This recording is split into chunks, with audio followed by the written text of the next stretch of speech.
निश्चयाचा महामेरू, बहुत जनांसी आधारू, अखंड स्थितीचा निर्धारू, श्रीमंत योगी. नमस्कार, मी RJ प्रतीक.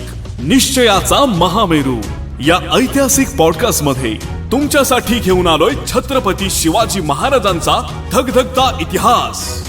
आज आपण ऐकणार आहोत राजेंचं बालपण कसं होतं, राजेंचं शिक्षण कसं झालं.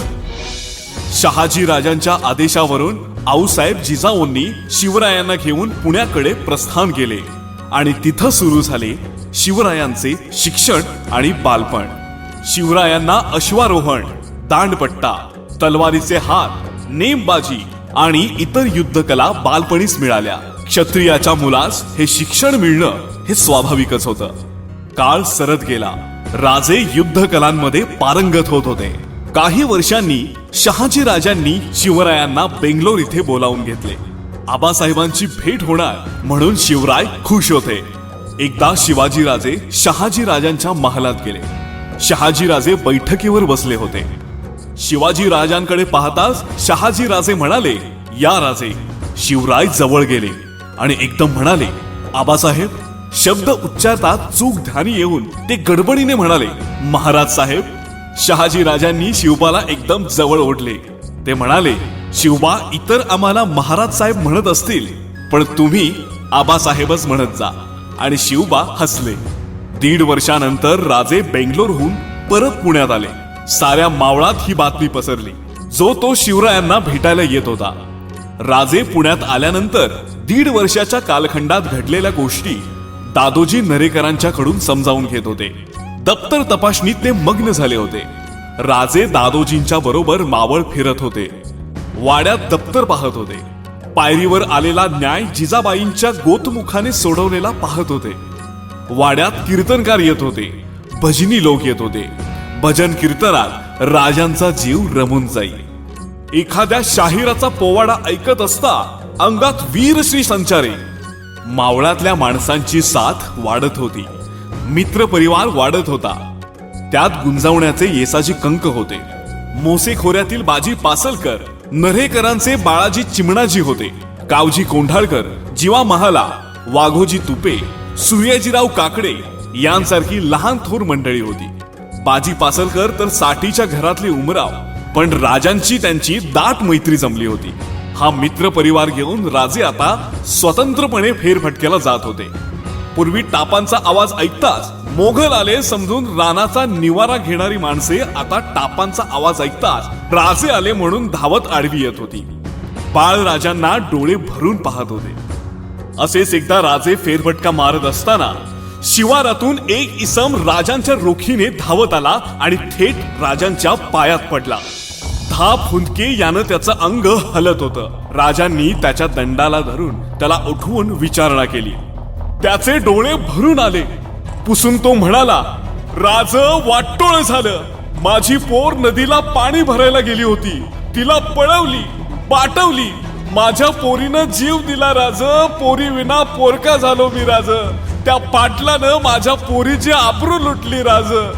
हे ऐकताच राजांच्या तळपायाची आग मस्तकाला गेली.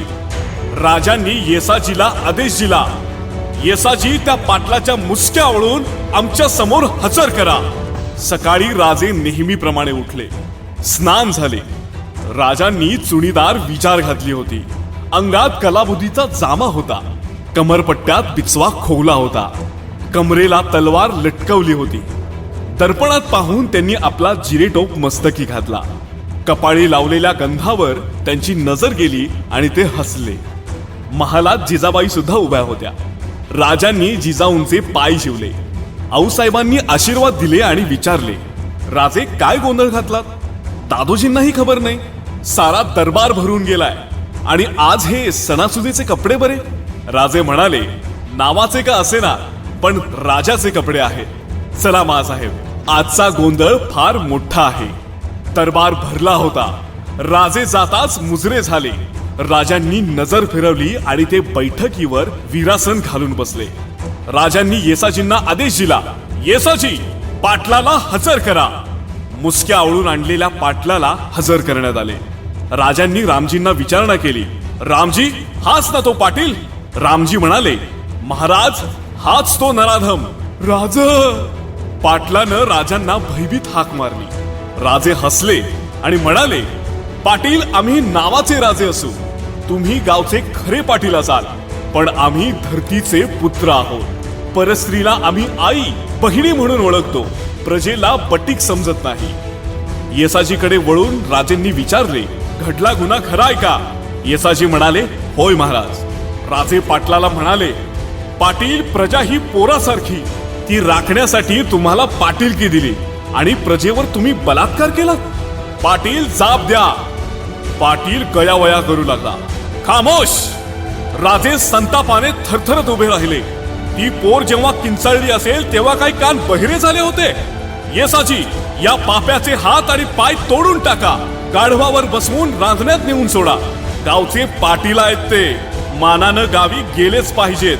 घेऊन जा आणि शिक्षेची अंमलबजावणी झाल्याचं आम्हाला ताबडतोब सांगायला या. आक्रोश करणाऱ्या पाटलाला नेले गेले. राजे महालात आले. पाठोपाठ जिजाबाई दादोजी सुद्धा आले. जिजाऊंच्या अंगाला कापरा सुटला होता.